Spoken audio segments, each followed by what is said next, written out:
Yo, what up? Welcome to another episode of the Oakland Warriors podcast. I'm Patrick, and today for our midseason check-in, I have as my guest my good friend Aram in Toronto. What's up, Aram? Not much. All I have to say is that I'm good in the West. I swear, it's not so long after New Year, so we're still in the time of people saying Happy New Year, and people's like, "Oh, how are you doing?" And all I can think in my head is, "I'm good in the West." So I haven't said that out loud yet, but that's what I think, and so maybe they are living rent free in my head at least. But yeah. But on a serious note, hopefully all the folks out in California are actually good out there amidst all these kind of weather incidents. Yeah. So, Yeah. I mean, it's crazy out here, and we're about to get even more rain pretty soon. But it's funny because my girlfriend's always like, if I hear one more person say we need the rain, I mean, we all know that, but like, come on. Anyway, so you and I spoke at the beginning of the season. In preseason, we had some like predictions and thoughts of where this Warriors team would be. Everyone had high hopes. And, like I've talked on this podcast for 41 games. We're exactly at the midpoint after losing to the Suns. That's 3 losses in a row at home. And I talk a lot about like why I think the Warriors kind of, fell off a cliff, had such a rough first half of the season. But, what do you think it's been in your opinion? And also like, what's your temperature check on the team right now? I am this is a maddening team, they're so inconsistent. I mean, you talk about the 3 consecutive losses. I mean, just when you think they're on an upswing and like here comes the momentum, here comes the push, then they kind of fall back down. And that's kind of been the story all season. I think that, the quote unquote championship hangover is a real thing. That wouldn't be a stereotype or a cliche if it weren't a little bit true. And then I think historically teams that have, gone on the Asia trips have tended to start slow. So there's been a series of kind of misfortunes or miscalculations and assaults during practice that have a little bit and made them very inconsistent. Those are reasons, but they're not excuses, because it's like everybody has these challenges. Every team does, and that's part of the story of this season. And so here we are, 1 game under 500. Luckily and fortunately, the West is not consistent either. So were it another season, it'd be like, oh my gosh, this has been a disaster. But it's not there yet, because you can only be measured against your competition, right? And at least the competition is also very inconsistent. It's interesting, right? Because all these things, once Steph got hurt, about like, okay, they're going to lose some games, but what you want to see is the new guys, the young guys, really take ownership, feel some empowerment, and grow up a little bit in Steph's absence, instead of leaning on him as like we're in trouble, give the ball to Steph. He's going to win the game for us, whatever. And if we don't win, at least, it's on Steph, and I feel like we saw some of that, especially, of course, once they got home. But it sucks because, right, like Kuminga got hurt, and Clay missed a game that they could have really used him in, and Wiseman, my guy, got hurt, and even JaMychal Green was out. So like, all these things that are technically are real, but like they're, if you spit them out to somebody, they're excuses. Hey, they would just be kind of like, okay, circumstantial blips on the timeline of the season, if they weren't so dang inconsistent throughout the whole rest of the season, right? When they were relatively whole. So it's easy to be optimistic and be like, okay, like Kaminga looks like the eighth man in the rotation, locked in my opinion, Mhm. and that Wiseman is proving to be playable for 10 to 12 minutes, hopefully in certain situations. And then you get Steph back and you get Wiggins back and Clay's looking like his old self. Poole is still up and down. Um, uh, you know, so like it's like, okay, now we go, right? Now we go. And that's where my optimism lies. But at a certain point, I think we kind of talked about this last time you were on. It's like at a certain point, you are who you are, and Yep. you can't just keep saying like, okay, we're this team, and then expected just to flip that switch. And the thing about the championship hangover that you brought up is so true. It's like what's different though about I feel like this team, it's like the vets had that hangover plus the physical assault in practice, as you mentioned.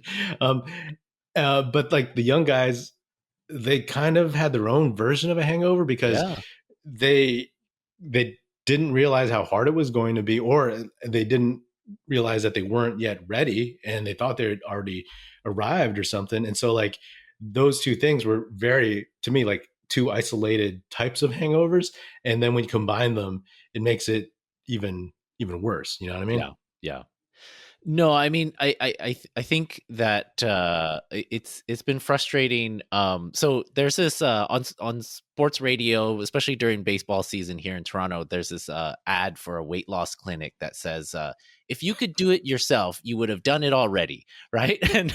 And it's kind of That's so like cruel. it's terrible. But when are they going to do it? Right? Does this ownership and management, do they have to butt in here, right? Because when are the players gonna take charge of this, right? And yeah, some of the injuries. I think this next stretch is really important because this is the time to assess and send out trade feelers and see what they can get and shake this team up a little bit. And meanwhile, Mm-hmm. will the players drive some improvement, right? Because it's like there's absolutely no excuses anymore, right? Mm-hmm. This is the time. This is absolutely the time to push getting everybody back. And I think you can sympathize a little bit with some of the old players. Like there is a drudgery to a full season, especially when you experience all the highs in the sport. Um, you know, some bottom feeding team is not going to get you up that much, but you know what? You got to do it, right? You have to, Mm-hmm. right? And so now is the time to show that, or else I think they do need to shake some things up. And I don't know how likely that is, but I think they have to consider those options if they really feel like this team has a chance. And we've said it all the time uh, with these players, and they said it themselves, and they've shown it themselves. You can't. Nobody's beat them in a playoff series when they're healthy. So give them that chance. Mm-hmm. I guess the question is like, how much do we believe that after this half season? I still believe, despite my being a negative Nelly, I still believe in them. But man, really need to start seeing it soon.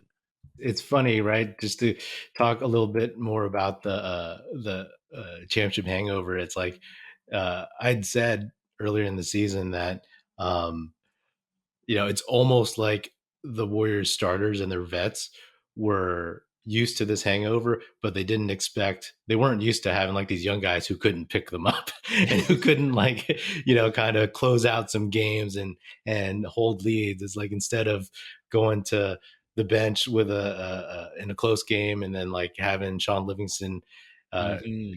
guys like that keep up, they'd have like Moses Moody and Kaminga and Wiseman like squander that stuff away. But you know, to me, I I think like looking at the schedule, and when you look at every game, and when you do a podcast episode for every game, right? It's like, well, you see, as I've talked to you about before, like these things that trend in a certain way, and right now, right, like they're one game under, as you mentioned, and it's like they hopefully get Kaminga back soon. and hopefully Wiseman and I guess JaMychal Green. You just want guys healthy, but Kuminga most importantly out of those three. And they go out on the road. The first three road games are reasonable, right? Like it's against the Spurs, then the Bulls, and the Wizards or something. Yeah. And I mean, we all know that once the All-Star break hits, and after that is kind of like the long sprint to the playoffs to the end of the season. So I'm looking at these next whatever less than a month, 3-4 weeks until that time to see how they do.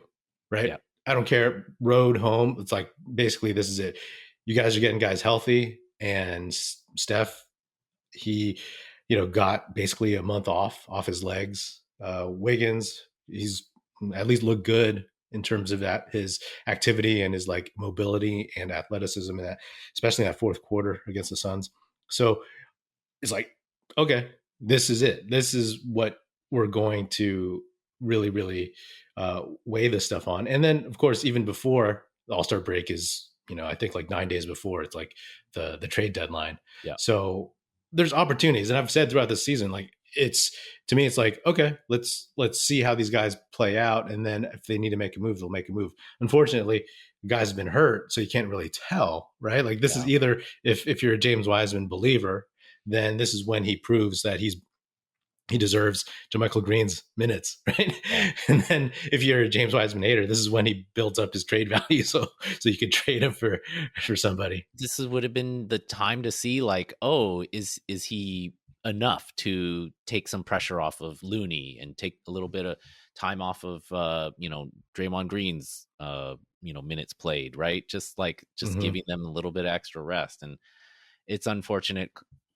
circumstances, but hey, we got to move forward. We're at the halfway point, right? So did you want to go back and look at some of our predictions, best case and worst case scenarios, and see how we did? Oh, sure. Yeah. Yeah. Okay, yeah. Before we move on to the future, let's revisit the past. So these are what I had listed, and maybe some other folks will go back and listen to that episode, and I'll link it on the YouTube. Yeah, okay, video. there you I'll go. link it. Okay.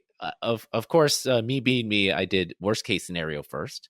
So worst case scenarios, there are 5, and best is 3. So worst, young players not ready to be trusted and don't develop. Yeah, that was. I mean, they developed. Kuminga developed, but they were not ready at the outset. Yeah. So, okay.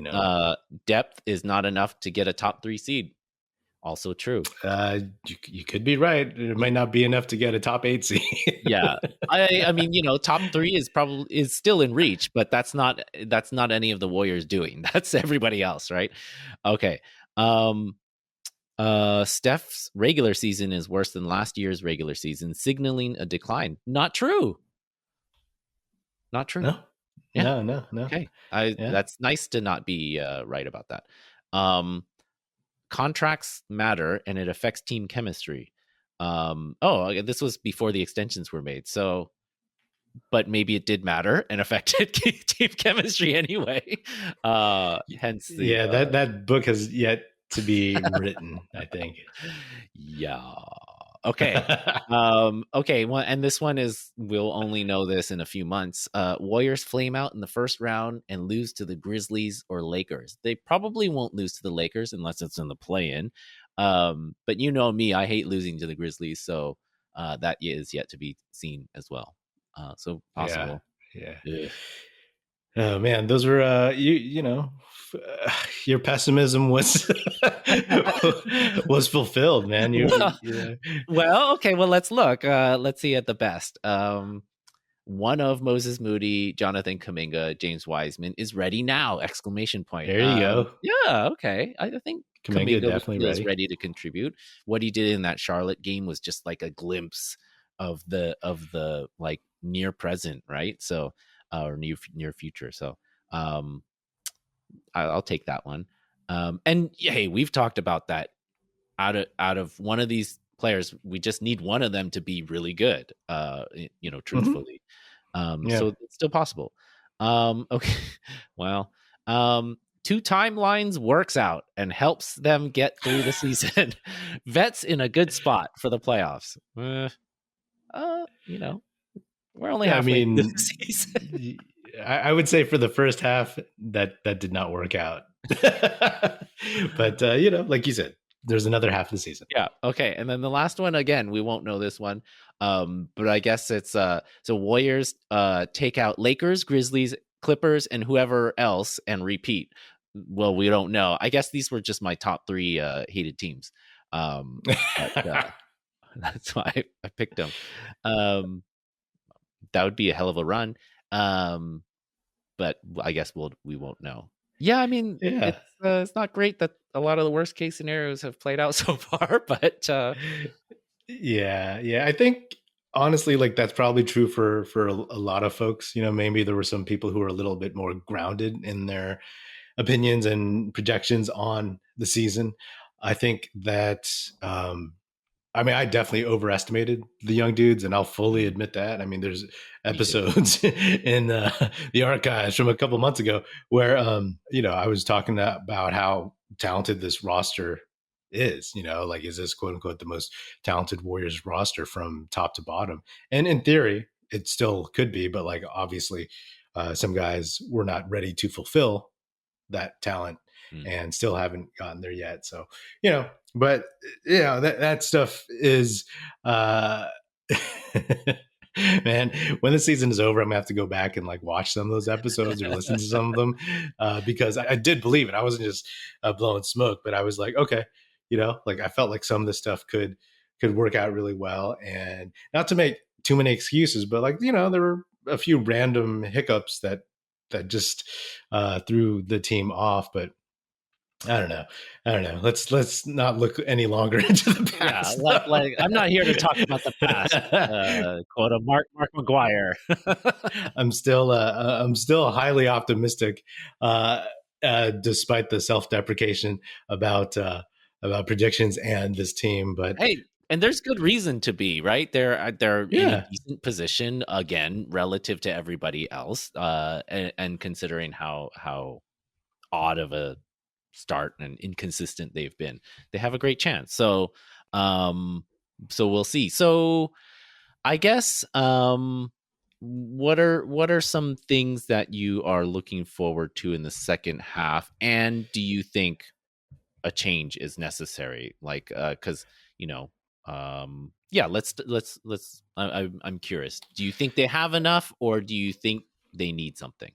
Well, my answer. No, it's tough to say because guys have been hurt. Like literally a week ago, it felt like there were like a few other dudes who were on the court, and then they swapped them out for a few other dudes, right? And that may be overstating it a little bit, but like, let's see. It really is, and not as a cop out, but like it really is. Like, let's see what we got up until the trade deadline, literally, because I thought we were seeing something. And then Steph got hurt. I thought we were seeing something. And then the bottom kind of fell out of this tail end of the homestand. And also guys got hurt. So I'm not exactly sure. Is it a question of like, well, got to make a move because just got to shake it up? And listeners who've listened for a while know that I don't want to trade Wiseman, ideally. I believe in the kid, and divorcing ourselves from him being the number 2 pick, missing out on Halliburton, LaMelo Ball, whomever you want, you move on. But, move on in the sense that like, see how he could help you this season.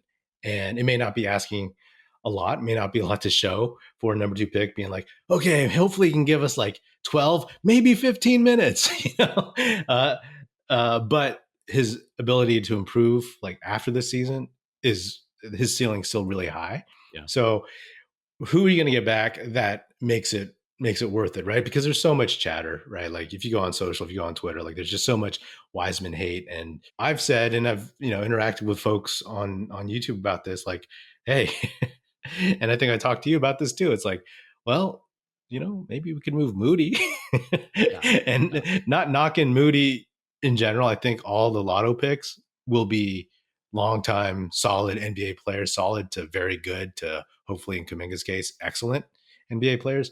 but it's like, if there's anyone to move, of course, he's the one that I would be okay moving. I haven't really thought too much about, like, oh, let's trade this guy for this guy, and this is the salary, and this makes sense, and this is this person's contract, and whatever.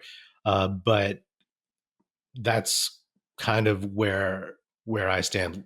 Like I said a little bit earlier, hey, if they get these next three, and then they get one or show up decently well against the Celtics and Cavs, and then I think maybe get the Grizzlies at home soon. It really just depends on how they look, because they have to start showing something, right? In terms of consistency, in terms of like the trade deadline, the buyout, whatever. So, that's kind of where I leave it. Again, not to cop out, but like I want to see this team improve, and I want to see if Wiggins can get back to who he was before his injury. Steph, he'll get to where he was. Clay, can he continue to be that guy? Poole, can he, find a measure of consistency? You know what I mean? That's always what it's been with him. Yeah. So, and then Dre and Looney, like, are they as tired as Kerr says? I'm guessing yes. Can like JaMychal Green, can Kuminga, can Wiseman give them enough relief? Yeah, on just a quick thing on Draymond. I mean, I haven't checked the All-Star voting, but I was thinking like as great, and he has been legitimately great this year, as great as he's been, do not vote for him on the All-Star team. He needs a week, let him stay home. A week of rest. You know what I mean? He needs that time off. So Looney will get it. He's been one of our favorites this year, but they need the rest. I have been thinking about what they need to do balanced with what I think will happen, and I've kind of come to a conclusion in that what I think will happen is that anytime a team wins a championship or does really well, I think good owners feel obligated to quote unquote run it back, and they didn't run it back completely because they didn't bring it. They bring back GP2, Otto Porter, neither of whom have played. But GP2 has played a game or two. That's true. They didn't bring back Damian Lee, all caps. But so I think, but in terms of what they could do and still feel like they could, enact some of their two timelines and be, future proofing a little bit. I think this is their version of running it back a little bit, right? You have your top six and DiVincenzo, Jonathan Kuminga are, legitimately people I think you can play in the playoffs. So that can be trusted. So that's good. And so they are. So I don't think they're going to make any big moves. Furthermore, mid-season, Bob Myers never really done that. There's a few outliers, but it's just not their inclination to do it. Plus, everybody, has always talked about how much easier it is to move contracts in the off season versus within the season. So, and this will lead me to, because we're both kind of like taking the more realistic approach. But I guess it's not a hot take, but I think that they'll see how it plays out, right? They'll make some kind of like marginal addition, marginal tweak, maybe get a depth big, sign one of the two-way guys, blah, blah, blah, do something like that. And then see how this plays out. And then in the off season, depending on how it plays out, that's an opportunity to blow it up, make tweaks, because I'm thinking, once Poole's contract goes to that higher bracket, now that's somebody you can combine with a James Wiseman and get a high price star, right? Like that maybe is like, maybe Poole's not that guy, right? But you can't trade him right now. The problem with these in-season trades is like the salaries have to match, and it's just hard to maneuver it a little bit, right? And so, you can take that 20 plus, 25 million, add it to 10, and then and get somebody else, right, who maybe fits better. Will they, what's going to happen with Draymond Green? So maybe there's just more flexibility, and then they can say, well, we tried to run it back. We gave these guys enough of an opportunity, and now we need to take a different approach, right? So I feel like that's the more realistic and potentially like really big shakeup of the franchise, right? That will happen in the offseason when there's more opportunity to do so. I don't know who those people are, those players, but is it somebody who fits a little bit better? Or is it somebody who can replace Draymond Green or something like that? That just seems to make a little bit more sense. Yeah, you've mentioned that to me before, maybe on the podcast and definitely offline, and that makes a ton more sense to me. Yeah, making a move right now, again, because any of your young guys that you include, whether it's Moody or Wiseman, or for some people who still think they want to trade Jonathan Kuminga, which is silly, they'd be selling low on Wiseman and Moody no matter what. And I always say it's like a lot of what happens after the season depends on how the season ends, right? Mm-hmm. If they don't make the playoffs, if they lose in the play-in, if they lose in the finals, if they win the finals, if they don't get home court and they lose in the first round, like those are the things, those are the signals that people either real or imagine they use to be like, okay, I'm cleaning house, even though sometimes you don't have to, but wholesale changes are coming and whatever. So I kind of agree with you on that front because, like trading some of these dudes right now, again, I haven't looked at any potential trades or trade rumors since like maybe, December, since last month, because they're always kind of the same things and people just spouting off saying whatever. But I'd personally like be okay with that. It's funny, right? Because we always talk about how the Warriors in the West, oh, the West is pretty mediocre. It's only Denver and maybe the Grizzlies kind of separating themselves. So that's great, right? And honestly, like I'm good in the West. but that road trip against, even though I don't think Philly's very good, but like Philly, uh, the Nets, the Bucks, just the skill and size of those teams, especially the Bucks. Those are the teams that be like, okay, Draymond and Loon, they're gonna get like steamrolled if it's just them in the finals, if they're lucky enough to get there. So that's where I'm like, okay, who's available? I have no idea. And I've said, as we've talked about a lot of times, it may not be, oh, we need to make like a big trade for like make a huge splash, but it may just be find out who's on the buyout market and find somebody on the fringes where it's like, okay, if we're looking for a center, Wiseman, if he can do it, great. That'd be perfect in my opinion. But if you're just not sure, then who else is out there that could give you, honestly, like if I was honestly hoping from Wiseman, maybe like 8 to 12, okay, find somebody who can give you like 5 to 10 in a pinch, right? Yeah, I mean, think about like that Suns game where they had nobody active and Bismack Biyombo, came in and he discouraged the Warriors from going to the rim, which they already do. They just love taking threes, but he, he did a lot of rim protecting, and there's games where he doesn't play much, right? So somebody in that arena.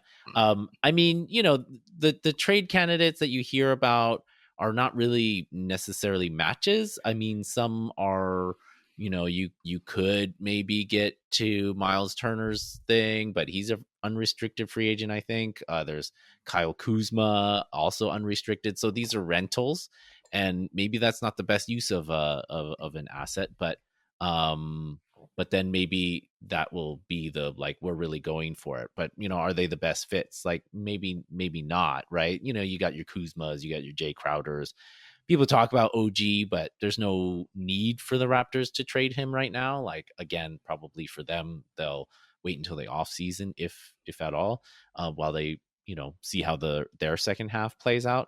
You mentioned buyout candidates, and like, those become more apparent. It goes hand in hand with the trade season. Like, who is the collateral that was thrown into trades and jettisoned after Right. after that. So we don't know who the buyout candidates are, but but there was one trade, and there was Gorgie Jang. Was I think he was in a trade from the Spurs to the Celtics, and then he got cut.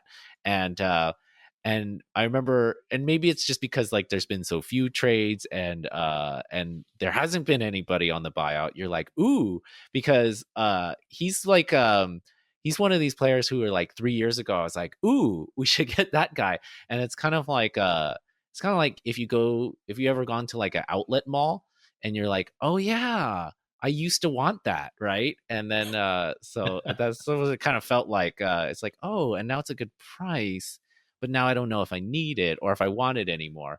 But like, there's a guy who could do, like if you're matched up against, a big, and you need some size, like, yeah, maybe that's a guy.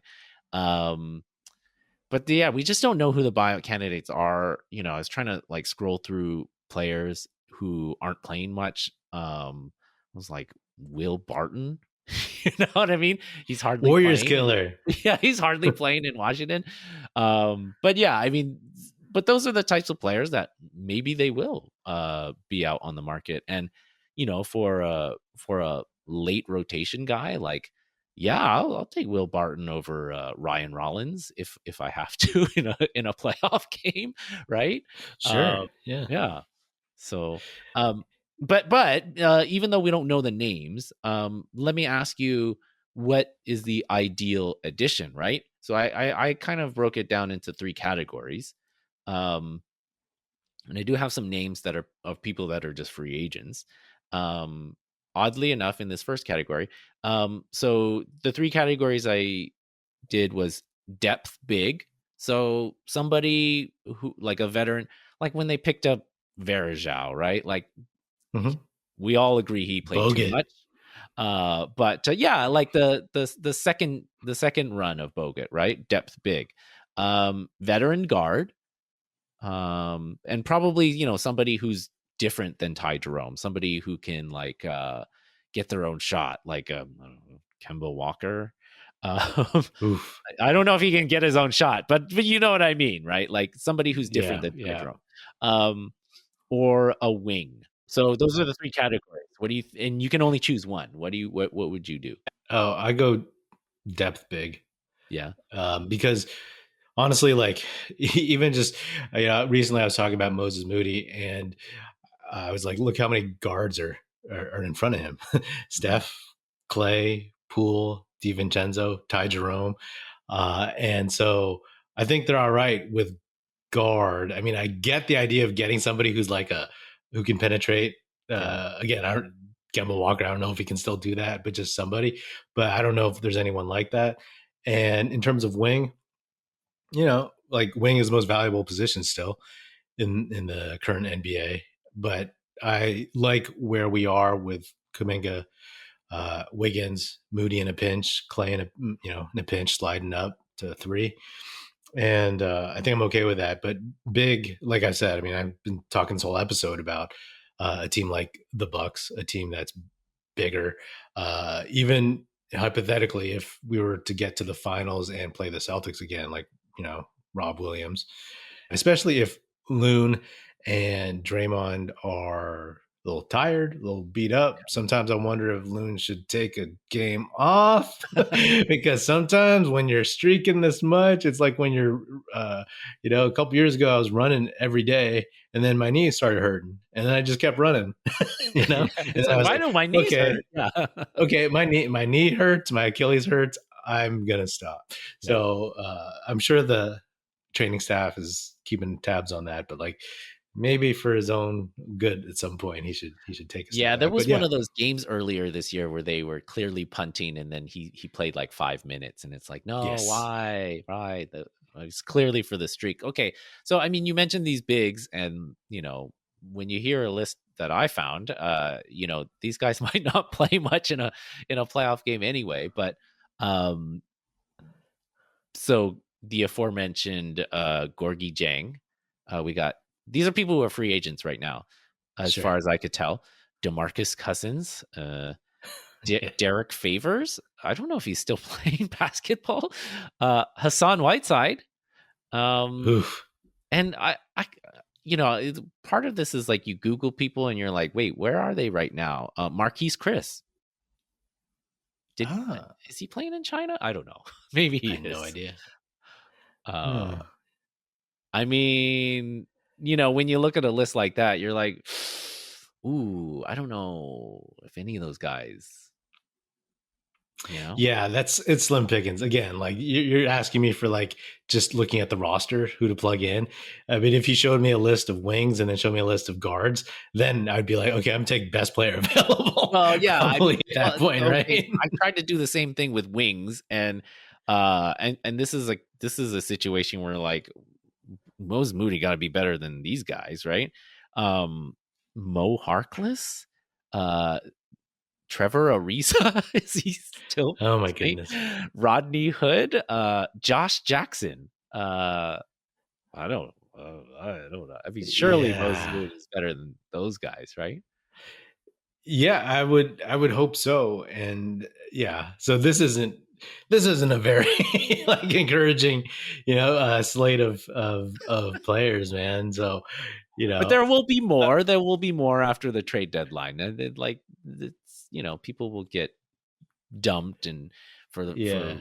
in favor of young guys who need playing time, that kind of thing. It'll happen. But do you think that so you don't think they'll make a trade, but like do you think they need to add something with the idea that say they look good before the All-Star break. Say like, they start clicking the guys who just got back. Wiggins becomes who he was. Steph gets his wind pretty quickly. Iguodala can give like a decent 10 minutes every few games or something, you know. Do you think they'll need to make a move to go legitimately for the title? I think they should, and I feel like they will, because that's why they've left the last spot open. So whether it's converting one of the two-way guys or bringing somebody else in, so and this is mixing metaphors by mixing sports, but and baseball is not a salary cap uh,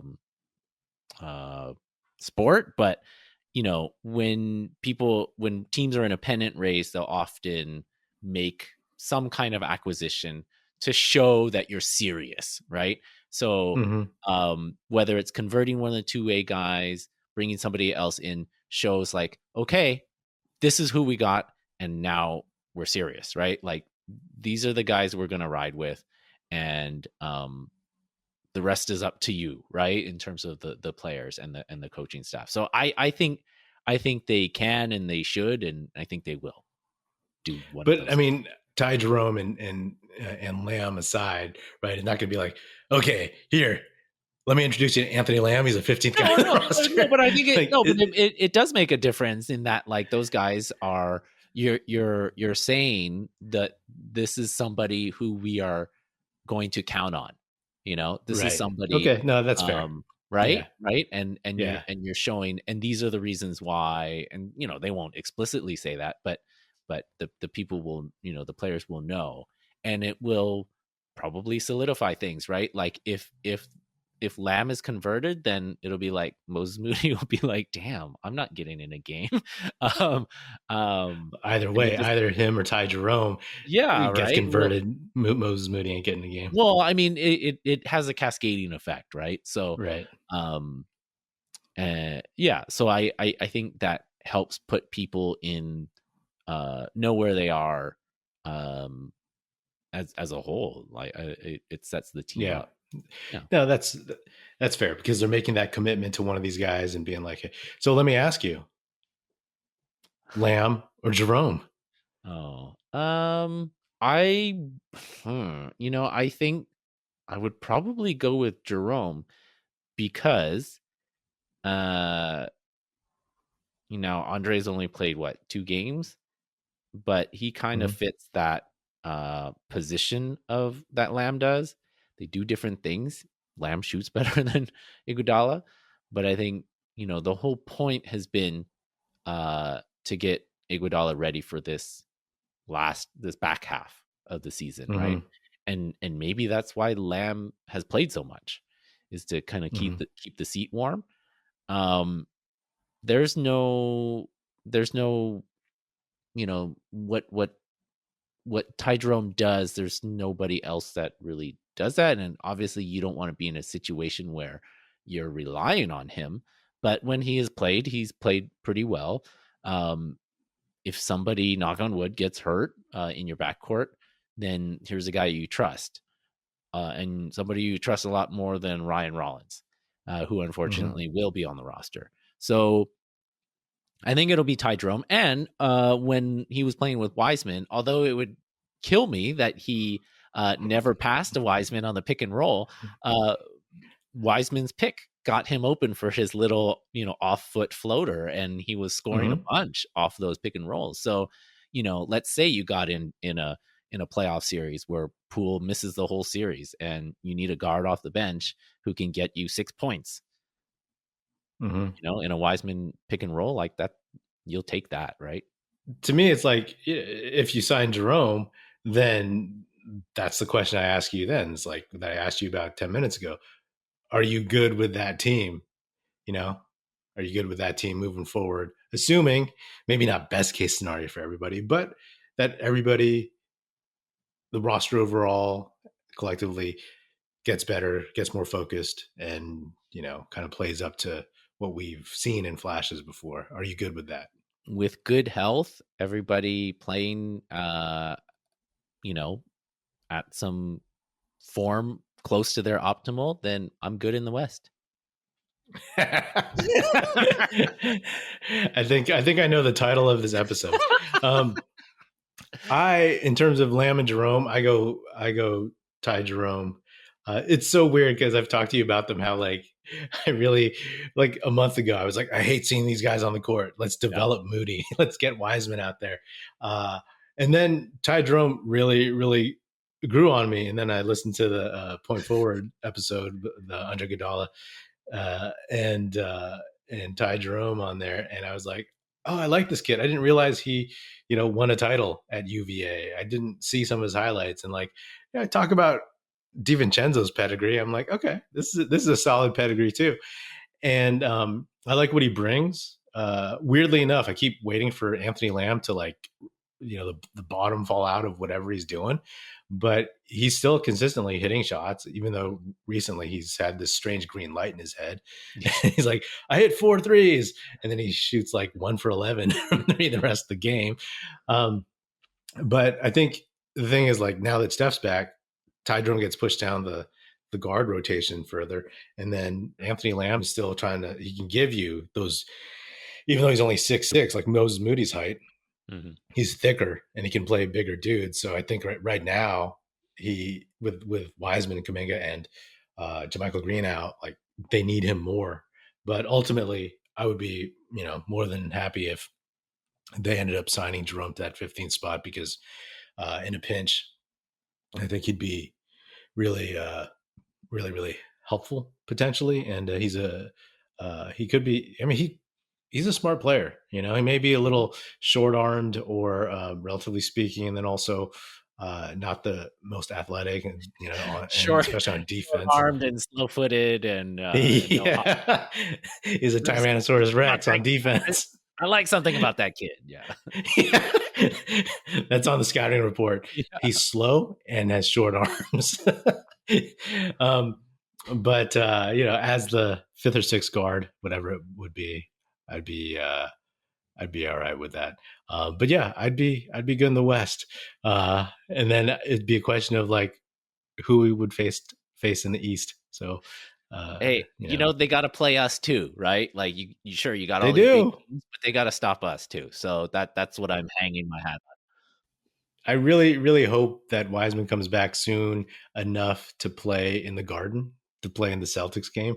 Who knows if he would get minutes, but I just keep thinking about how his trajectory from when he got drafted in terms of comps, like when he ran, coast to coast and dunk early his rookie year, people be like, "Oh, David Robinson, Mm. Giannis," right? And then it became like, who did he become? I don't know. Eventually, it Hassan became like, Whiteside. well, yeah, and then it became like, oh, could he be like Rob Williams? And I'm like, oh man, that he's good, but like that's a big drop off for for Wiseman in terms of his comps. So, we've talked about Moody a little bit, and we've talked about, or I've talked about Patrick Baldwin Jr. a bunch, and the idea, just the concept that like PBJ, 6'9" dude, legit tall, 6'9", maybe 6'10" in shoes. Uh, he has this skill, and he has Mhm. this size, and he seems like a smart player, not crazy athletic, but also not stuck in cement. Better than I thought. Yeah. Yeah. Eventually, I mean, do you see him as being more playable and more valuable than Moses Moody? Do you see, again, maybe getting further down the road, depending on what happens this season, if they have to like kind of sort out who to move and who to keep, like because there's so many guards, because Moody, I mean, the Warriors have a knack of drafting non-athletic shooters. You know what I mean? Yeah, Uh, man. so who do you take, and what's your prognosis for both those dudes, Moody in particular, because he's a big question mark Do you mean who has the better outlook this season? this season, and just in terms of like, has Patrick Baldwin Jr. become more important to the Warriors' future than Moses Moody? I think he has. I mean, God, you look at that stroke, shooting from 3, and he's not shy about it. And man, it looks good, and he can get it off pretty easily. He got to play more in this stretch where they had some people down, and you know, I think there was a couple games where he missed his first 3 or missed his first couple, and then part of you is like, oh, let's see how he responds to that. Will he be hesitant to shoot again? And he's not, right? He's ready to shoot it again. And then he had that nice little dribble drive out around a closeout. Mm-hmm. So he's getting in his bag a little bit, and he is more athletic than the kind of pre-draft videos. They've probably spent a lot of time getting him stronger and a little bit more athletic, and seems to be a smart player. So when you factor in that skill, which is he probably shoots better than Moses Moody, and he's bigger. So I do think he's more viable. I do think that at least what we've seen so far, maybe, is that he's a greater potential weapon offensively, right? And because of what he plays, what position he would play, right? And could you imagine him on for a few minutes next to Draymond Green in a second unit, like helping space things out on the wing while Draymond and Jordan Poole do some work? Yeah, I think you could, right? And he hasn't gotten killed too much on defense. I think in that Hawks game he had like a block. Um, maybe this is all recency bias, like against Moses Moody, who got minutes in a Western Conference Finals last year. So, but it is weird. Why has it just gone so downhill for Moses Moody? And can he come back for it? We know Kerr thinks he's a great human being, but does Kerr think that he can play in the NBA? Right? Yeah. And the question is still out. I still think he'll be a viable role player. because he does shoot it pretty well from a standstill, but just the position he plays and what they need him to do, maybe he's not capable of doing what the Warriors need him to do, which is, guard quick wings, right? It's like we got enough. He's a little bit too small to guard the bigger guys down low. So that's a problem. The decision making is a problem. And maybe it's like, okay, stop making decisions. You don't have to get all the way to the rim because he can't get there. So, will they empower him or, some of the other guys to shoot mid-range shots? Maybe that's a little bit of a tweak that they can do. And in general, they need to get this offense back on track, but that's an aside. Who knows what he's done, like in practices or shoot arounds or whatever. He just hasn't gotten Kerr's confidence, or he's lost whatever confidence he had in him. And, Ty Jerome, picked it up, and Anthony Lamb picked it up. And, whenever I see Moody out there, it's like when I look at him and PBJ, I think you nailed exactly some of the reasons why I think PBJ is much more valuable to the Warriors, simply because like they basically kind of do the same things, except one of them is 6'9", 6'10". Mm-hmm. And, you make PBJ 6'6", and it's like, oh, yeah, he's kind of like Moses Moody, kind of slow-footed for that size, right? Also, Moses Moody, his shot's a little slow, He's got a long windup. And again, I'm not nitpicking these things because these are things that I saw last season. And I also feel that because the Warriors are chasing wins because they have to, Moody is the guy that they can't test out. They can't okay, let's give him 20 in this one, no matter what, and just see how he does. Because you had to give Kuminga those minutes because, for one, he was, riding the bench for a while. And you also knew that he gives you this dynamic energy that you don't have anywhere else. Moody doesn't have that. He can give you the same kind of slow game as a lot of other dudes on the Warriors right now. So that, that doesn't really help. I mean, I, again, think he'll be a fine NBA player, and I'm not knocking him and his future, but it's just like, if you look at this team, and as you said earlier, you only need one lotto picks to really pop to be successful, but obviously you want as many as possible. But if you have to look at the future and be like, we can't sign all these guys, who is just more valuable? Obviously, I guess it's an understatement. A tall dude who can shoot versus a shorter dude who can shoot, and they give you, some of the same kind of defense, I guess, in terms of quicks. So that's where, I like Patrick Baldwin Jr. a lot. I mean, I guess that ankle really did hinder him. Mm-hmm. He's not popping off the screen, but he's also, I expected somebody who was a little bit more stuck in mud, seeing him, but he's not bad. Yeah. He's not bad so far. But again, it's early minutes for him. Stick him in a game where there's a lot of intensity and pressure, like Moody played last season.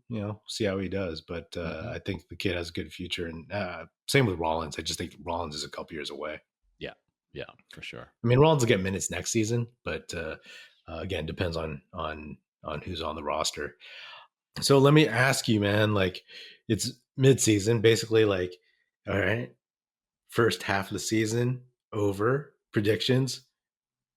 Mine, not so hot. Yours, decent. You at least nailed some phrases of what could happen, and you spoke it into existence, man. Yes. I blame this season so far on you. so I don't know, some simple predictions for the rest of this season. How far do the Warriors go, assuming that some of the things that you mentioned earlier they do, like they sign one of the two-way guys maybe to the 15th spot, that they do show some market improvement, cohesion, urgency, all that jazz. How far do you think this Warriors team will go? Best case scenario, or what I actually think? Best and realistic. Okay. I mean, I think best case scenario is they get a 3 or 4 seed, so they get 1 or 2 home home court advantages. I think that's a best case scenario.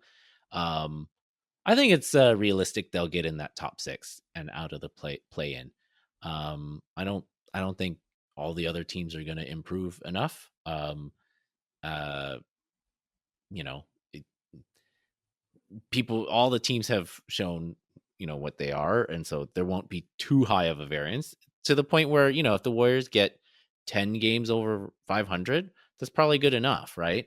Mm-hmm. To get in that 3, 4, 5 range. Mm-hmm. To be honest, I mean, if I'm being realistic, and I don't think this is being negative either, I think, we've hung our hat for a long time on, and they've hung their hat for a long time on the fact that if they're healthy, nobody's beat them. I would say this is probably going to be the year that they do get beat, because they haven't shown it in the first half, and if you could do it yourself, you would have done it already.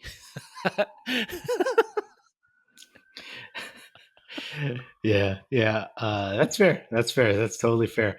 It's funny to me because like the vibe around, at least for me and people I've interacted with about this Warriors team, whether online or just talking to them or texting them, it's like there's this confidence in that top 6, and then you add DiVincenzo and Kuminga.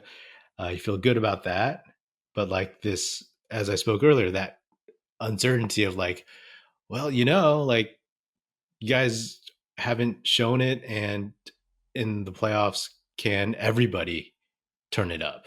Mm-hmm. I don't know. I don't know either.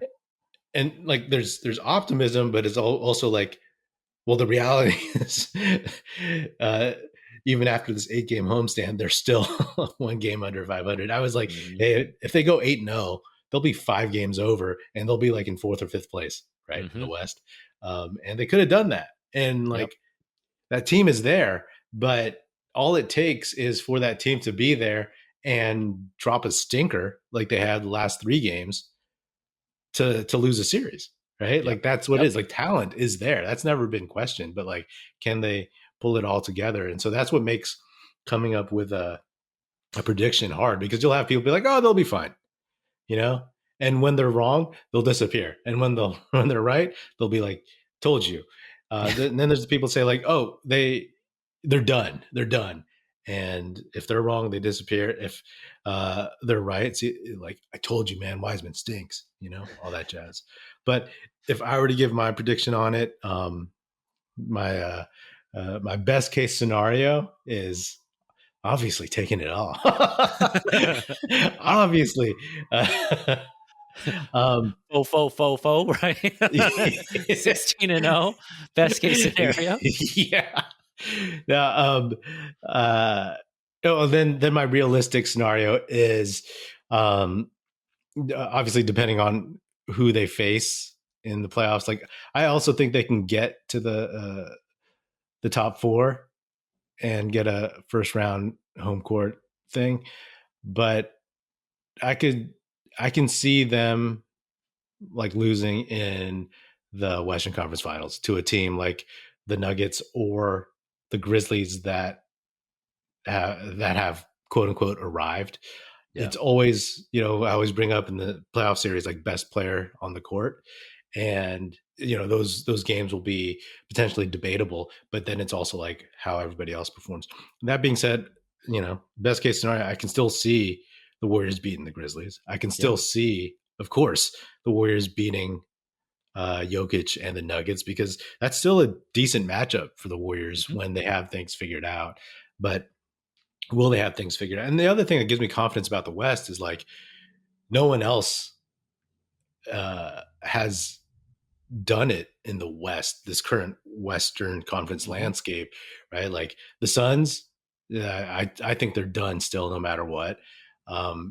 The Grizzlies, they haven't gotten there, still relatively young. The Nuggets, they haven't gotten there, although Jamal Murray changes things. And then, but I think like, then you have the Pelicans and whomever else.